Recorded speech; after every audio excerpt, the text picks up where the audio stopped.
அண்ணா இங்கே நான் அரசியல் பேசுகிற தப்பாக போயிருக்கேன். தப்பாக போயிருக்கேன். நான் கண்டிப்பாக பேசுகிறேங்கண்ணா.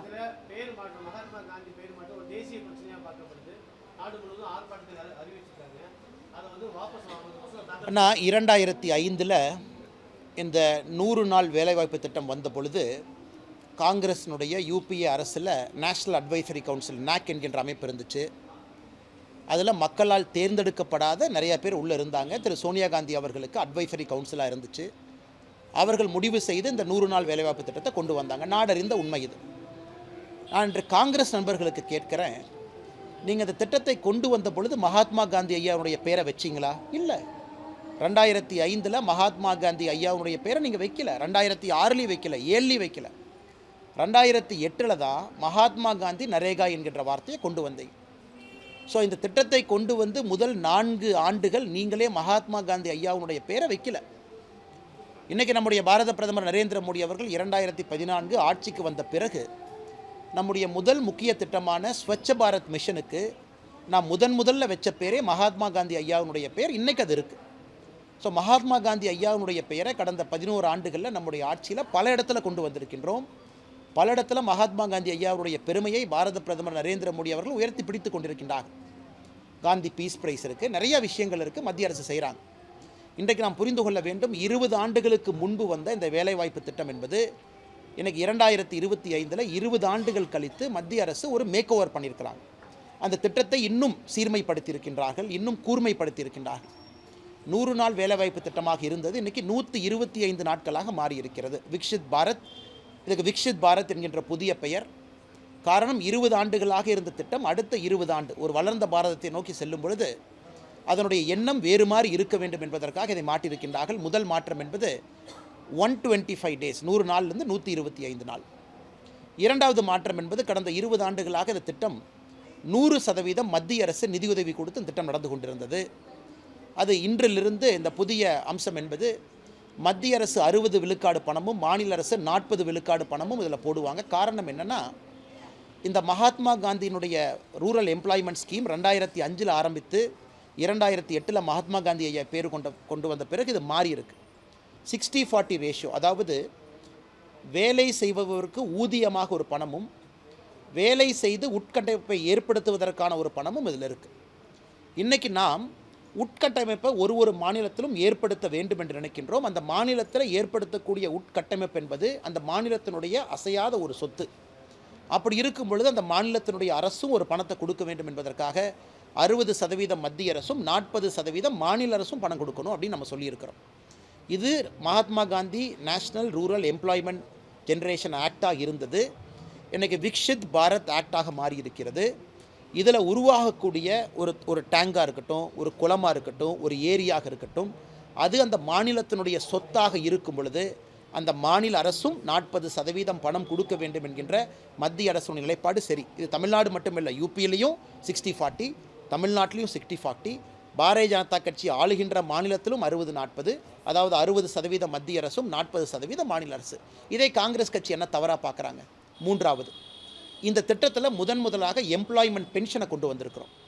அதாவது ஒரு ரூரல் ஏரியாவில், கிராமப்புற ஏரியாவில் இருக்கக்கூடிய ஒரு பெண்மணி, ஒரு ஆண், ஒரு சகோதரி எனக்கு இதில் வேலை கொடுங்கன்னு அப்ளை பண்ணி 15 நாளில் அந்த பஞ்சாயத்து அவர்களுக்கு வேலை கொடுக்கவில்லை என்றால் அவர்களுக்கு கம்பல்சரியாக ஒரு பென்ஷன், வேலை இல்லாத பென்ஷன் கம்பல்சரியாக இந்த திட்டத்தின் மூலமாக அவர்களுக்கு கிடைக்கும். இது பெரிய வரப்பிரசாதம்.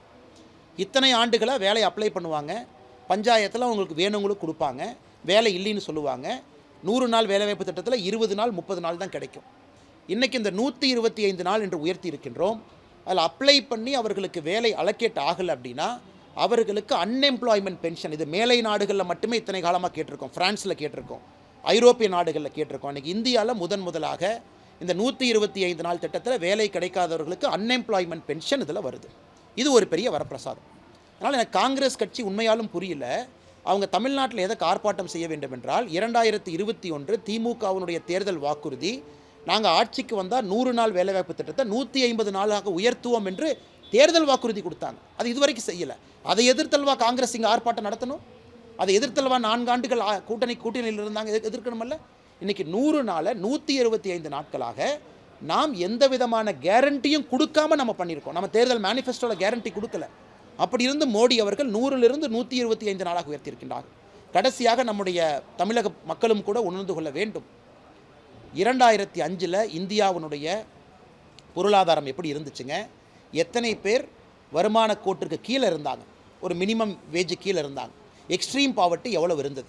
எனக்கு 20 ஆண்டுகள் கழித்து அதை கடைந்து வரும் பொழுது இந்த திட்டத்தை இன்னும் சீர்மைப்படுத்துவது, இன்னும் கூர்மைப்படுத்துவது அரசனுடைய கடமை இல்லைங்களா? அதைத்தான் மோடி அரசு செய்திருக்கின்றார்கள். இந்தியா முழுவதும் வரவேற்கிறாங்க. அதனால் இந்த திட்டம் தொடரும். இந்த திட்டம் இன்னொன்று புரிஞ்சுக்கணுங்க. தமிழ்நாடு அரசு ஒத்துக்கணும். இந்தியாவில் உத்தரப்பிரதேசில் அதிகமான கிராமத்து மக்கள் இருக்கிறாங்க. தமிழ்நாட்டை விட 3 மடங்கு மக்கள் உத்தரப்பிரதேச கிராமத்தில் இருக்கிறாங்க.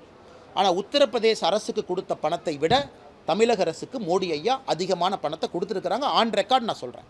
கடந்த 4 ஆண்டுகளில் திமுக வந்த பிறகு ஒரு ஆண்டு உத்தரப்பிரதேசத்துக்கு 100 நாள் வேலைவாய்ப்பு திட்டத்தில் எவ்வளோ பணம் கொடுத்தோம், தமிழ்நாட்டுக்கு 100 நாள் வேலைவாய்ப்பு திட்டத்தில் எவ்வளோ பணம் கொடுத்தோம்னா உத்தரப்பிரதேசத்தை விட 3 மடங்கு கிராமப்புறங்கள் குறைவாக இருக்கக்கூடிய தமிழகத்திற்கு அதிக நிதி கொடுத்துருக்கோம். அப்படி இருக்கும் பொழுது தமிழகத்திற்கு எப்படி ஓர வஞ்சனை ஆகும்? அதனால்தான் இன்று நாம் சொல்லுகின்றோம், ஒரு அரசுக்கும் அந்த வருடத்தினுடைய ஆரம்பத்தில் அலோகேஷன் சொல்லிடுவோம். ஒரு அரசும் அதை வைத்து திட்டத்தை போடணும். 40% அவங்களுடைய பணத்தையும் உள்ளே போடணும். நேர்மையான முறையில் நடத்தணும். நானே 3 மாதத்திற்கு முன்பு பாரத பிரதமர் அவர்களுக்கு கடிதம் எழுதியிருக்கின்றோம். ஈரோட்டில் ஒரு பஞ்சாயத்தில் எப்படி 90% இதை ஃப்ராடு பண்ணியிருக்கிறாங்க, எப்படி தேவையில்லாத பேரை கொண்டு வந்து அந்த திராவிட முன்னேற்ற கழகத்தினுடைய பஞ்சாயத்து தலைவர் ஊழல் செய்திருக்கின்றார்கள் என்பதை ஆதாரத்தின் அடிப்படையில் பிரதமருடைய அலுவலகத்துக்கு நாங்கள் கடிதம் எழுதியிருக்கோம். எத்தனையோ இடத்துல இந்த வேலைவாய்ப்பு திட்டம் என்பது ஊழல் திட்டமாக மாறி இருக்கிறது. மக்களை போய் மிரட்டுறது, ஏமாத்துறது, பொய் சொல்கிறது. பிஜேபி ஆட்சிக்கு வந்த திட்டத்தை நிறுத்திடுவாங்க, ஓட்டு போடாதீங்க. இதை மட்டும்தான் காங்கிரஸ்காரங்க 2024 லோக்சபாவில் 2021 அசெம்பிளியில் செஞ்சாங்க. இன்றைக்கி எல்லா மக்களுக்கும் தெரியும், இது பாரதிய ஜனதா கட்சி எப்பொழுதும் நிறுத்தப் போவது கிடையாது. 100லிருந்து 125 நாட்களாக உயர்த்தி இருக்கின்றார்கள். பென்ஷனை கொண்டு வந்திருக்கிறாங்க, அன்எம்ப்ளாய்மெண்ட் பென்ஷன். அப்படி இருக்கும் பொழுது ஏழையினுடைய வயிற்றில் எப்படி மோடியை அடிக்கிறாங்க? அதனால் நான் காங்கிரஸ் கட்சி நண்பர்களுக்கு கேட்கின்றேன், மகாத்மா காந்தி அவர்களுக்கு உங்களுக்கு இருக்கக்கூடிய அதே பாசம் எங்களுக்கு இருக்குது. இந்திரா காந்தியினுடைய பெயர், ராஜீவ் காந்தியினுடைய பெயர் எத்தனை திட்டத்துக்கு வச்சிங்க? காந்தியை பேர் எத்தனை திட்டத்துக்கு வச்சிருக்கிறீங்க? ஒரு திட்டம் 2 திட்டத்திற்கு ஒப்புக்கு சப்பானியாக காந்தி ஐயா பேரை வச்சுட்டு எல்லாமே உங்கள் குடும்ப பேரில் வச்சுருக்கிறீங்க. இன்றைக்கி மத்திய அரசு பேரத்தை வரை காந்தி ஐயாவுடைய பெயர் எங்கே இருக்குமோ அது இருக்குது. இன்றைக்கி இந்த திட்டத்தினுடைய தன்மை மாறி இருக்கிற காரணத்தினால விக்ஷித் பாரத் என்கின்ற பெயர், அங்கே நாங்கள் மோடி ஐயா பேர் வைக்கலையே, வேறு யாரும் பாரதிய ஜனதா கட்சியினுடைய சித்தாந்தத்தினுடைய பெயரை வைக்கலையே.